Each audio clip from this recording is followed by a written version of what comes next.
أعوذ بالله من الشيطان الرجيم. بسم الله الرحمن الرحيم.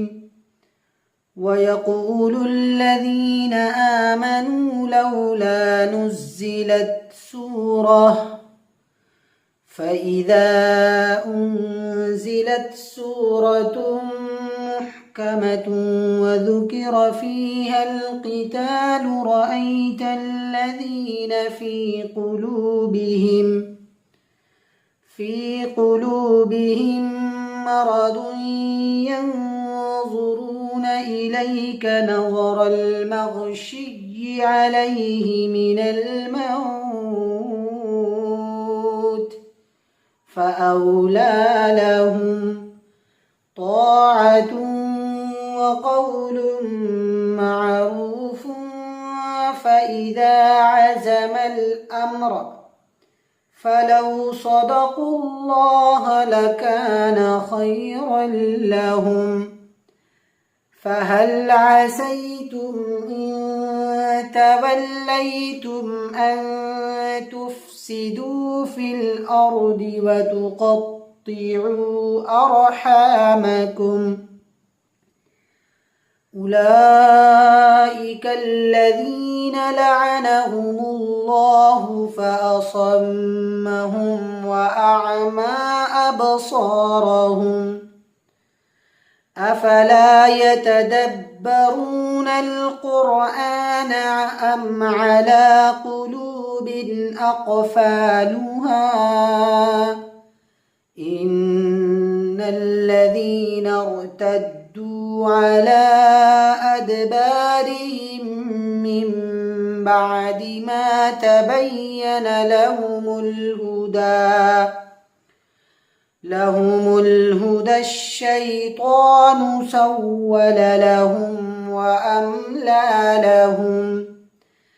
ذلك بأنهم قالوا للذين كرهوا ما نزل الله سنطيعكم في بعض الأمر والله يعلم إسرارهم. فكيف إذا توفتهم الملائكة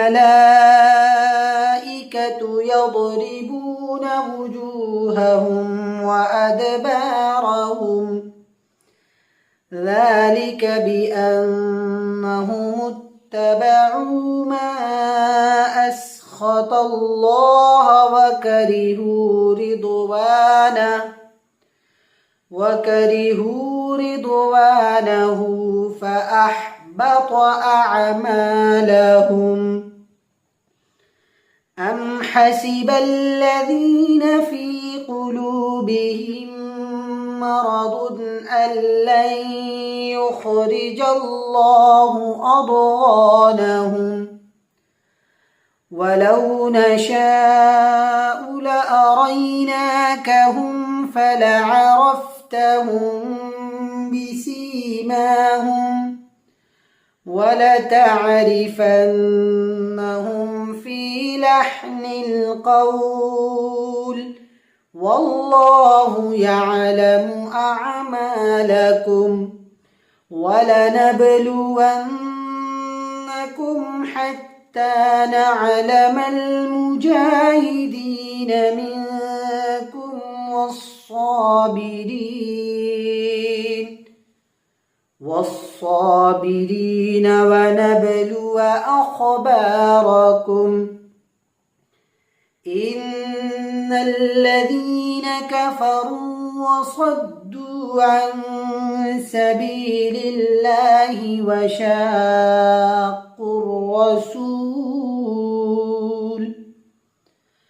وشاقوا الرسول من بعد ما تبين لهم الهدى لن يضروا الله شيئا وسيحبط أعمالهم. يا أيها الذين آمنوا أطيعوا الله وأطيعوا الرسول ولا تبطلوا أعمالكم إن الذين كفروا وصدوا عن سبيل الله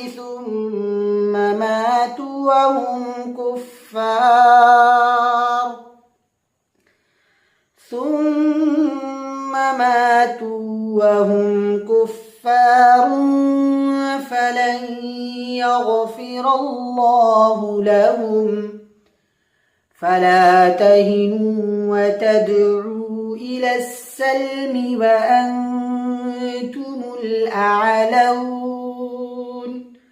والله معكم ولن يتركم أعمالكم إنما الحياة الدنيا لعب ولهو وإن تؤمنوا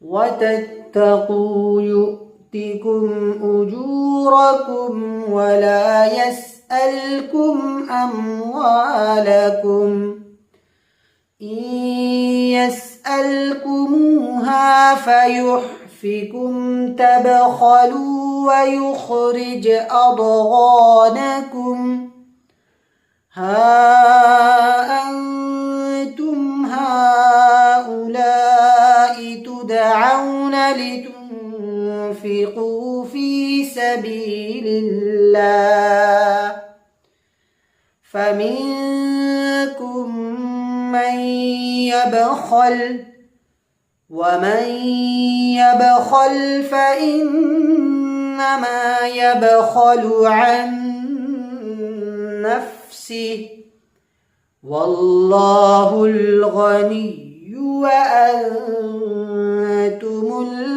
الفقراء وإن تتولوا يستبدل قوما غيركم ثم لا يكونوا أمثالكم صدق الله العظيم.